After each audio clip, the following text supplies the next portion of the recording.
On today's show, we discuss a potential Sixers lineup change and talk about whether it would be beneficial or not. Also, the recent MVP odds are out. Where does Joel Embiid rank after a bizarre performance? And with the upcoming schedule, do the Sixers have what it takes to steer this thing on the right track? Let's go. Perfect.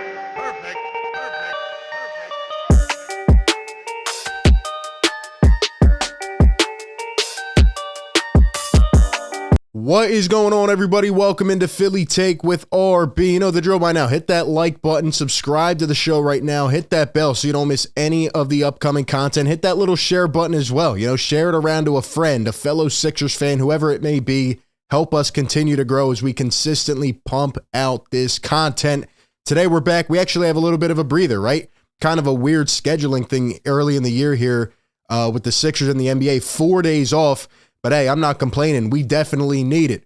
We definitely need it. They need it. I need it. You need it. I mean, I still have not gotten over what happened a couple nights ago. It's like seeing stars, man. I can't believe it. I can't believe it. What a performance. Why don't we start there today? Why don't we just remind ourselves, look at this. This is Philadelphia-esque right here. Embiid-esque. I mean, the cheers raining down at the Wells Fargo. Look at that. Everybody's in awe after watching this man put up numbers that had never been posted in an NBA game together.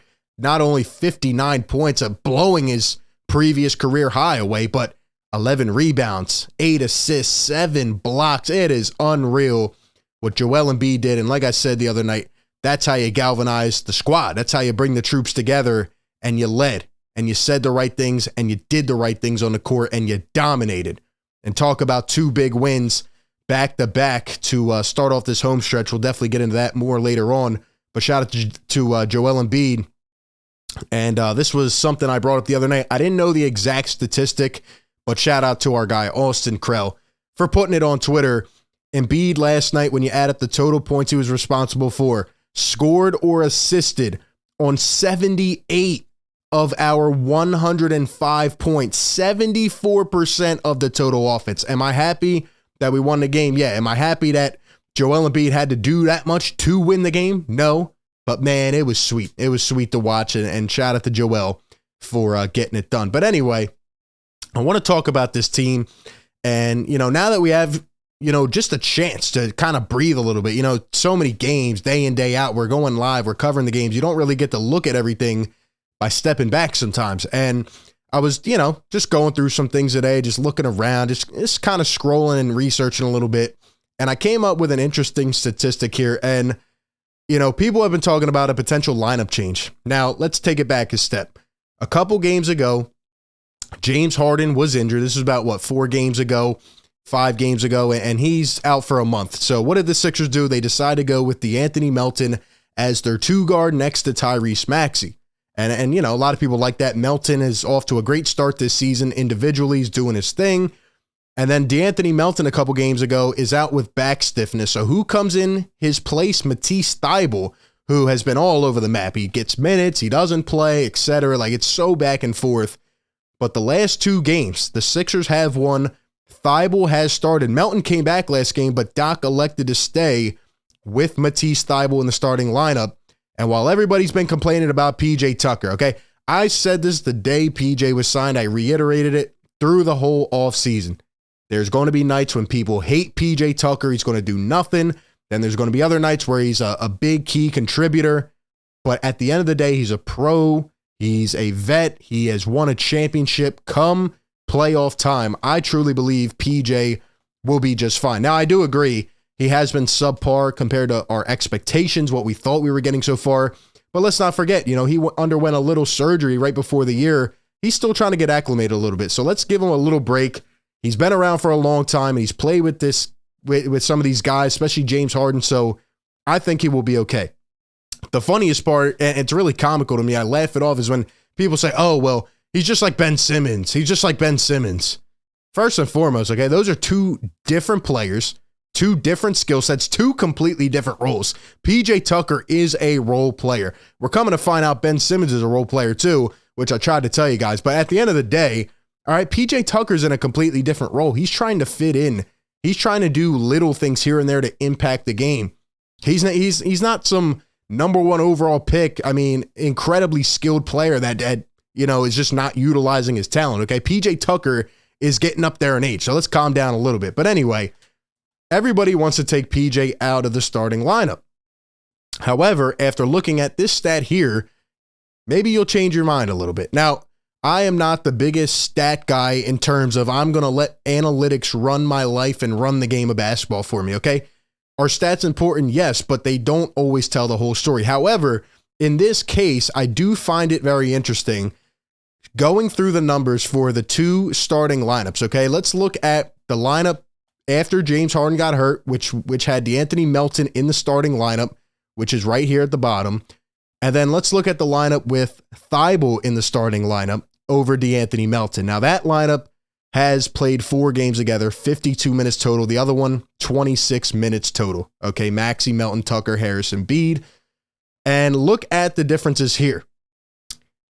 The net rating for this lineup, the one with DeAnthony Melton, negative 12.7. What does that mean? They're getting outscored with that lineup on the floor. However, the lineup with Matisse Thybulle and PJ Tucker has a defensive rating of 84. That is by far the best on the team. You can see some of the other ones here, 108, 123, 139. Some of these can be skewed. And again, it doesn't always tell the whole story, but the net rating here is 34.7. This lineup has been significantly solid together.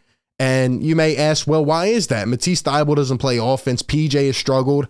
I don't know. It could be a plethora of reasons. Maybe Joel Embiid has more space. Maybe he has more touches. He's dominated more. Maybe he's been hot in those games. Maybe Maxey's been hot. Maybe Tobias can get going a little bit better, not having as many ball handlers on the floor. And again, when James Harden comes back, we know he's going to be in the lineup. So this all changes. But for now, going based off of these numbers, looking through some of these different lineups, trying to put some context to it. All right. Not just only look at the numbers, because the eye test matters as well. But maybe the starting lineup change that we need is the one that we've implemented the last couple games. Maybe that's why Doc Rivers stuck with that lineup. Maybe we do need DeAnthony Melton coming off the bench, because what does he do? He produces, right? He comes in and he mans that unit. That's what he was doing for the first week of the season. I know he was cold a couple games, but once he caught fire, I mean, he's averaging 10, 12 a game. And maybe what we need to do is have Thybulle and Tucker remain in the starting lineup. What does that do? Yes, it limits you offensively a bit, but maybe we don't need as many ball handlers. And this is a big topic of conversation when it comes to Harden and Maxey playing together, and Tobias as well. This is why we need to stagger, especially when Joel Embiid is your number one option.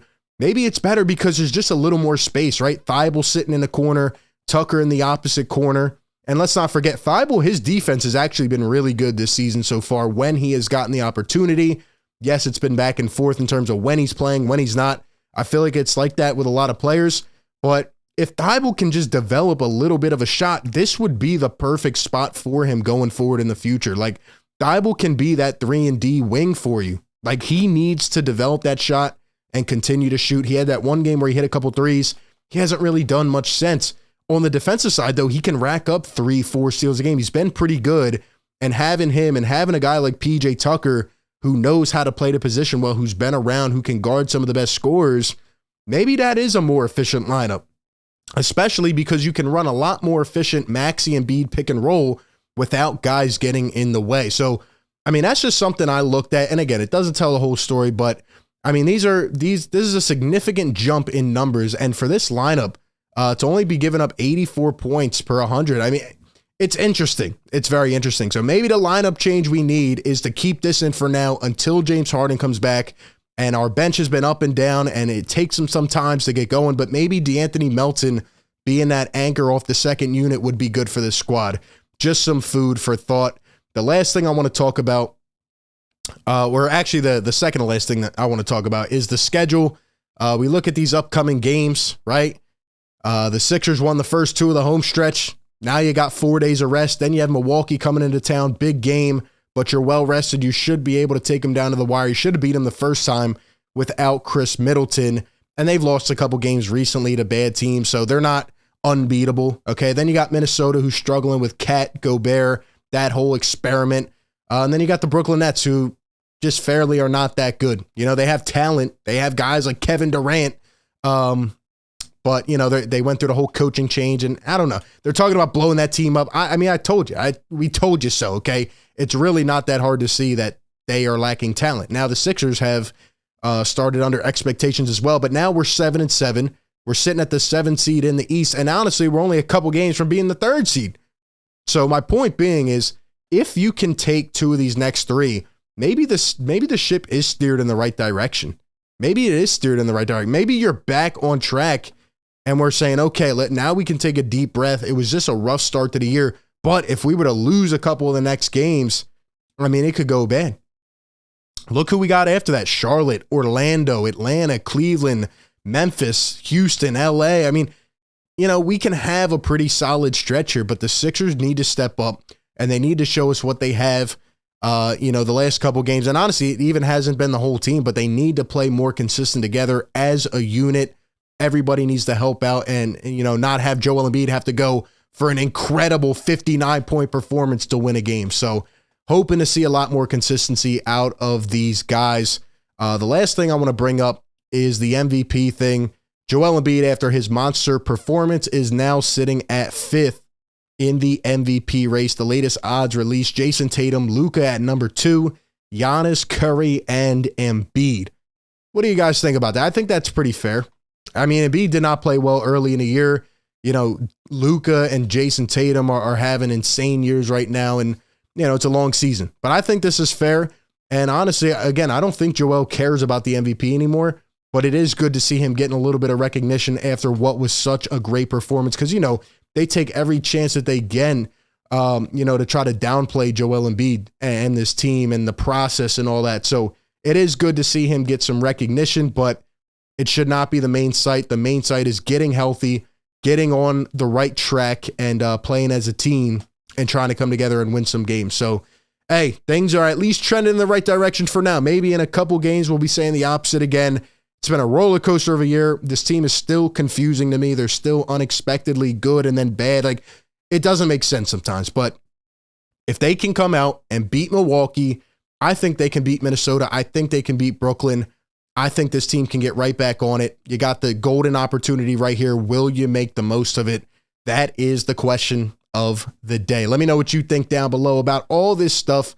Once again, appreciate everybody for tuning in. Like always, be sure to like, comment, subscribe, share this video around. And with that being said, I will catch you on the next one. Peace.